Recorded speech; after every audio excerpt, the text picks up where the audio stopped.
Hey guys, LevelCap here, and today in gaming, Cyberpunk 2077 gameplay leaked, Cold War is getting a sniper buff, PUBG is getting new servers, and much more.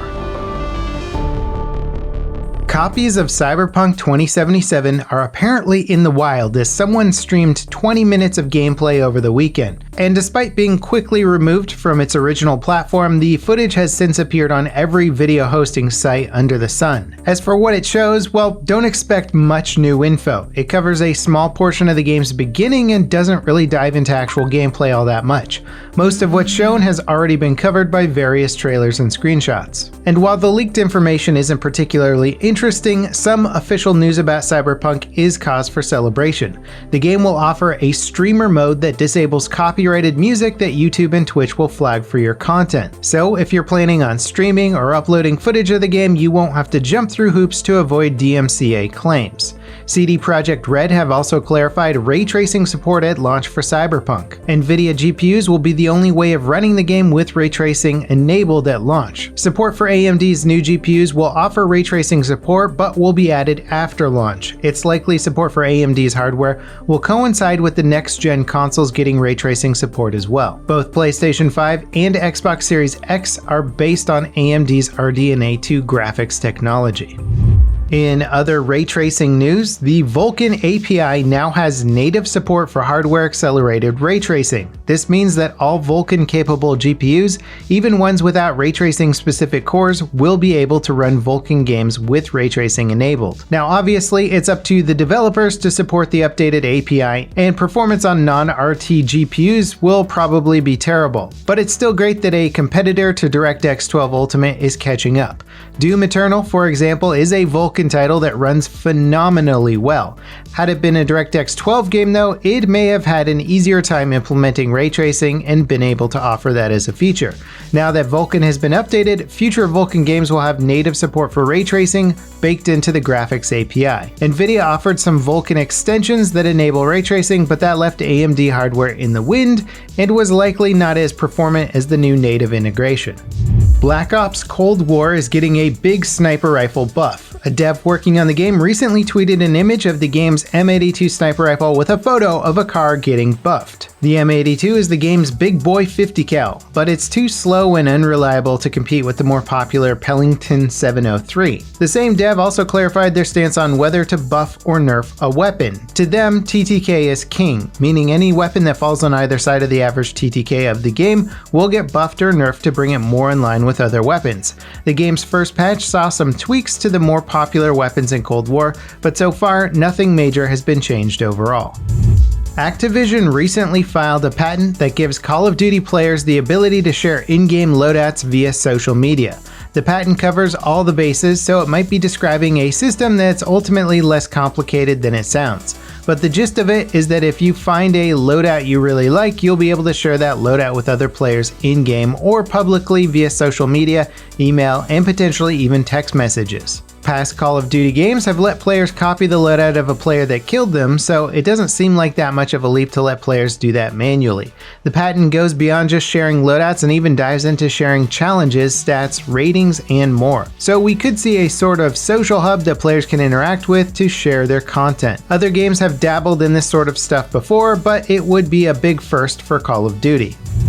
DDoS attacks force PlayerUnknown's Battlegrounds servers to be physically relocated at some point in the game's past. You may have noticed that one day your pings magically got cut in half or got noticeably worse.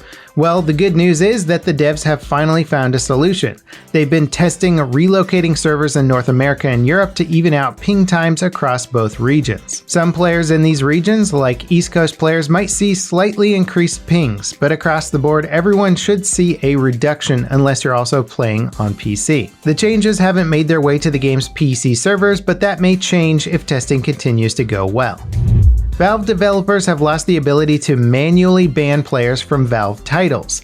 A Dota 2 player took to Reddit showing that he had been sent to the game's low priority mode after a disagreement with a Valve employee about how to play out a round. The situation got enough attention that Valve have changed their official ban policy. Employees cannot manually ban users. All bans must go through Valve's automated processing, meaning that even Valve employees will have to rely on the same reporting system that players use. The employee apologized to the banned user in response to the Reddit thread. Black Friday deals are rolling in, and while getting a steep discount on a new console or GPU might be a tall order, you can get $20 off an Xbox Series X controller. The controller has been praised as a more refined improvement over the Xbox One version.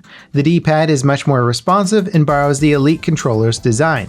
The controller has a better grip surface, making it less slippery. It also features reduced Bluetooth latency and has a USB-C port for connectivity and charging. If you like the Xbox One controller, the Series X version is just a straight improvement in almost every single way. Hitman 3's next location is getting revealed tomorrow. Since the franchise's reboot, locations have become the game's defining feature, with new missions and locations rolling out as episodic content.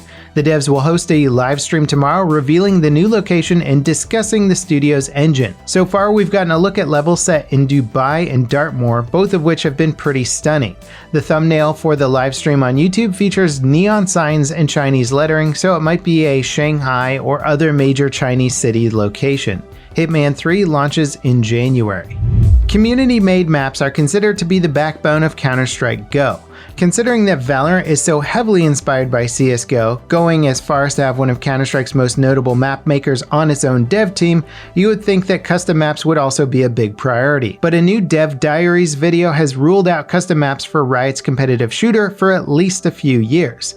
The game's director acknowledged the value community maps offer, but building the map-making tools and creating a platform to host custom maps will take years. Instead, they've decided to focus on making official maps before working on opening up development to the community. And while Valorant overall has received a reasonably warm reaction from FPS players, its map design hasn't exactly been winning any awards. Many of the game's available maps feel like early Counter-Strike maps. The spawn areas are overly simple, and the main contact points are almost always where the bulk of the round plays out. In general, they're good maps, just nothing exceptional. Community-made maps could inject a healthy dose of variety into the game, but if they take resources away from the devs getting their own map design skills up to par, I can understand why they might want to hold off.